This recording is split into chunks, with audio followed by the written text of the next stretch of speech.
Je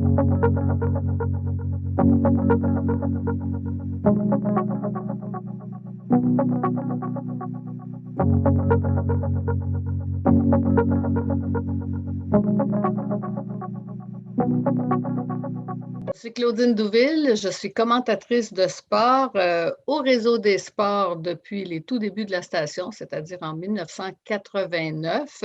Et auparavant, j'ai travaillé à TVSQ, qui était l'ancêtre de RDS, la télévision des sports au Québec. Et là aussi, j'ai fait tout le cycle de cette station-là, de 80 à 89. Ça veut dire que cet automne, ça fait 40 ans que je fais ce métier.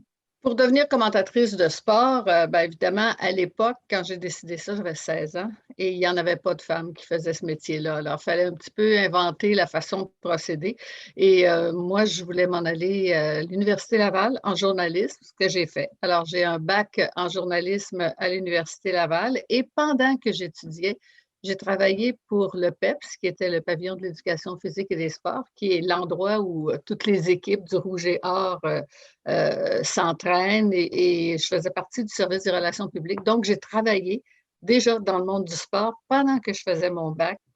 Pour devenir commentatrice, ou je dirais même pour devenir journaliste, la principale qualité, c'est la curiosité, c'est l'intérêt et c'est la passion. Parce que, notamment dans le journalisme sportif, où tous les matchs, quand on fait du direct, ben, c'est souvent le soir, c'est souvent les fins de semaine. Si on n'aime pas ça, on ne survivra pas là-dedans. Je dirais ouverture, parce que c'est pas parce qu'on fait du sport qu'il ne faut pas s'ouvrir à tout le reste. Quand je dis tout le reste, c'est la politique, notamment. Il faut connaître l'endroit où je me souviens d'avoir fait la Coupe du monde de rugby en Afrique du Sud. C'était la première fois que l'Afrique du Sud recevait une compétition internationale de cette envergure-là après l'apartheid. Alors, il faut être conscient de tout ce contexte-là. Les plus grands défis, ben, c'est toujours je pense, de décrire un sport qu'on ne connaît pas. Et ça, moi, j'ai fait pas peut-être, j'ai fait 45 sports différents, je les ai comptés à un moment donné, j'ai fait l'exercice. Alors là-dessus, évidemment, qu'on sort du hockey, du soccer, du baseball, des sports bien connus. Alors, quand j'arrivais dans un sport que personne ne connaît, ben, c'est de faire ses devoirs, c'est d'apprendre l'essence de ce sport-là, d'apprendre la réglementation, d'essayer de voir c'est quoi la beauté de ce sport-là. Une journée typique, ben, je dirais qu'il n'y en a pas une générale. Il y en a une par événement ou par ligue ou par ce qu'on fait.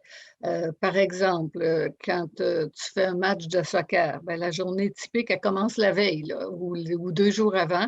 Essayer de voir tout ce qui s'est dit sur cette équipe-là, où ils en sont, faire le tour des joueurs, est-ce qu'il y a des blessés, les statistiques, parce que on n'a pas de recherchistes, là. Je veux dire, moi, ce que je dis en ondes, c'est moi qui l'ai trouvé.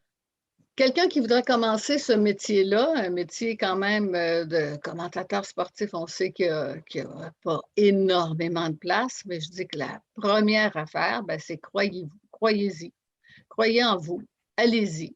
Je dis souvent, quand je rencontre des élèves, je dis les seules portes qui vous sont vraiment fermées dans la vie, c'est celles que vous n'osez pas ouvrir, parce que vous ne saurez jamais si elles s'ouvrent si tu ne vas pas la tester.